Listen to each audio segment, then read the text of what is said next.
ایک واقعہ بیان کیا جاتا ہے کہ ایک بار ایک کلاس ہو رہی تھی. کلاس اتفاق سے جو لیبارٹری ہے اس میں کنڈکٹ ہونا تھی.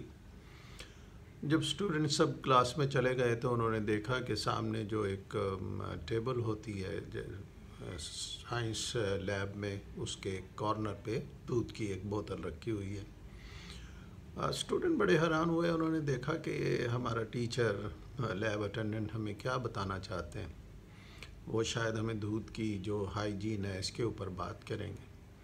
وہ یہ سب سوچ رہے تھے. اتنے میں ٹیچر لیب میں داخل ہوئے اور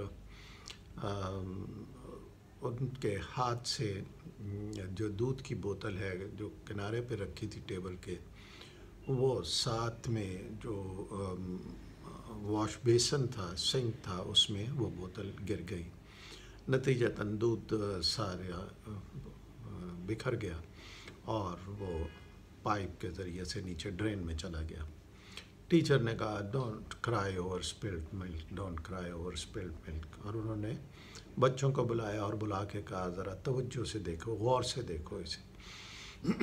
سب بچوں نے دیکھا کہ دودھ مکمل طور پر ڈرین ہو چکا تھا. اب ٹیچر نے وہاں ایک سبق ان کو دیا کہ دیکھو یہ جو دودھ بہہ گیا ہے، اب دنیا کی تمام طاقتیں آپ اکٹھی کر لیں، وہ اسے اکٹھا نہیں کر سکتے. لہٰذا ماضی میں ہم سے جو کام غلط ہو گئے تو اس پر ہمیں چیخنے، چلانے، پکارنے کی یا افسوس کرتے رہنے کا کوئی فائدہ نہیں ہے، کیونکہ جو ہونا تھا وہ ہو گیا. اب ہم ماضی میں جا کر اس کو ٹھیک نہیں کر سکتے. کوئی بھی طاقت ایسی نہیں ہے جو ماضی میں جائے اور جانے کے بعد اس واقعے کو ٹھیک کر دے اور اب ہم خوش ہونا شروع ہو جائیں.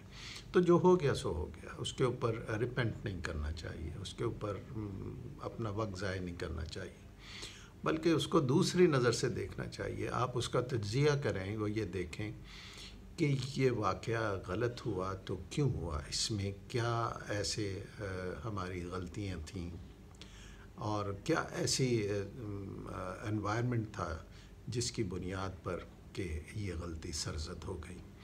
جب آپ اس نظر سے، تجزیاتی نظر سے اس واقعے کو دیکھیں گے تو پھر آپ پر یہ افشا ہوگا کہ غلطی کیا ہوئی. یہ جان لینا کہ کیا کیا غلطیاں ہوئیں، یہ دراصل ایک سبق ہوگا جو ہم ماضی کے ایک نقصان سے سیکھ سکیں گے. اور یہ جو سیکھا جائے گا اس کو ہم اپنے آئندہ کے لیے استعمال کریں گے، مستقبل کے لیے استعمال کریں گے، تاکہ دوبارہ پھر ایسی غلطی نہ ہو سکے. تو اسی لیے وہ اردو میں بھی کہتے ہیں اب پچھتائے کیا ہوا جب چڑیاں چگ گئی کھیت. تو جب کھیت کو چڑیوں نے چگ ہی لیا تو اب چیخنے، چلانے، پکارنے سے کچھ نہیں ہوگا، بلکہ آپ کو تدبیر یہ کرنی چاہیے کہ آئندہ کوئی ایسا واقعہ نہ ہو کہ آپ کے کھیت کو کوئی نقصان ہو سکے. تو لہٰذا ماضی کی غلطیوں سے سبق سیکھنا چاہیے، ان میں ہمیشہ کے لیے قید نہیں ہو جانا چاہیے. ان سے سبق سیکھیے اور جو سبق آپ سیکھیں اسے اپنے آئندہ کی زندگی میں لاگو کیجیے، تاکہ دوبارہ ایسی غلطی سرزد نہ ہو سکے.